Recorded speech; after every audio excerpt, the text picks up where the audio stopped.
अस्सलाम वालेकुम दोस्तों आज मैं आपको इस दौर की मशहूर कंपनी होंडा के बारे में बताने जा रहा हूँ। दोस्तों ये कहानी शुरू होती है 17 नवंबर 1906 को, जब जापान के छोटे से शहर शिजुओका में सोइचिरो होंडा पैदा हुए। सोइचिरो होंडा बहुत इनकलाबी इंसान थे, जिसने लोगों को पहले बाईसाइकिल मोटर दी, इसके बाद मोटरसाइकिल, और आज इसका ऑटोमोबाइल में भी बहुत अच्छा नाम है।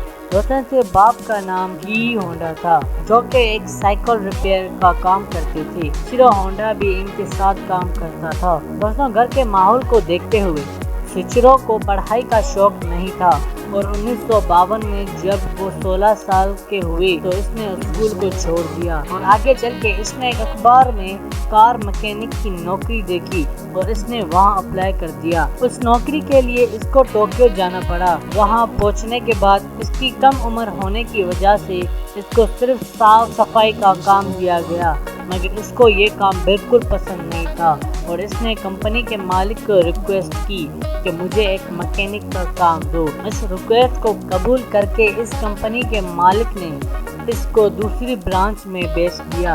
वहां पर रात को रेसिंग कार को बनाया जाता था और सोइचिरो अपनी मेहनत से बहुत जल्द एक अच्छे मैकेनिक बन गए। दोस्तों इस कंपनी का नाम सोकाई था, जो कि इस दौर में कुछ ज़्यादा मशहूर नहीं थी, मगर आज जापान रेस जीतने के बाद ये कंपनी बहुत मशहूर होने लगी।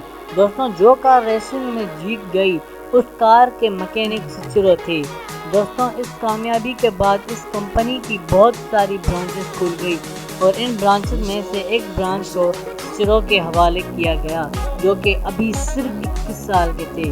दोस्तों 1928 में सोइचिरो ने सोकाई कंपनी छोड़ दी और वापस अपने घर आ गए और वहां पर इन्होंने अपना बिजनेस स्टार्ट किया और ये मैकेनिक का काम करने लगे, मगर इसने इस काम को भी जल्द छोड़ दिया और इसने एक रिंग पिस्टन की कंपनी खोली, जो कि कम रेट पर बहुत अच्छे पिस्टन्स थे।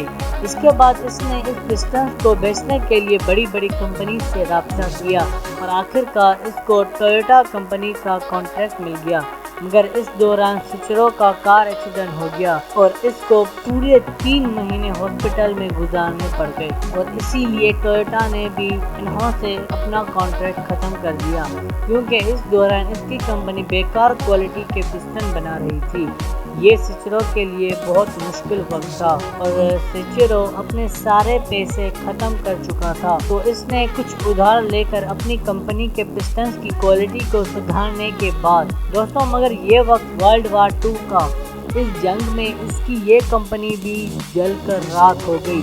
दोस्तों ये वक्त इसके लिए बहुत मुश्किल तरीन वक्त था। दोस्तों इस दौरान इसने अपनी कंपनी को 4,50,000 येन में बेच दिया और इसके बाद इसने अक्टूबर 1946 में होंडा टेक्निकल रिसर्च इंडस्ट्री के नाम से एक कंपनी का आगाज किया। इस जंग के बाद जापान को बहुत नुकसान हुआ और लोग पैदल या साइकिल पर चलने पर मजबूर हो गए। इस सब को देखते हुए सोइचिरो के दिमाग में एक आइडिया आया और फिर इन्होंने एक इंजन को साइकिल के साथ जोड़ दिया, जो कि उस वक्त बहुत मशहूर हो गई और इसकी कीमत सिर्फ 1500 रुपये थी।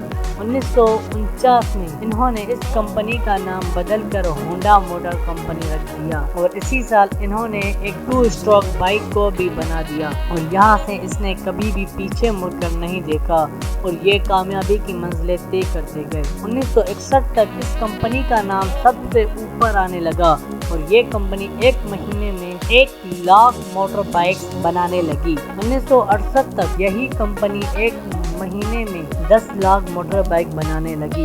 कुछ वक्त बाद इस कंपनी ने 4 व्हील्स में भी अपना कदम रखा और इन्होंने वहां भी कामयाबी हासिल कर दी और आगे चल के 1991 में सोइचिरो चल बसे।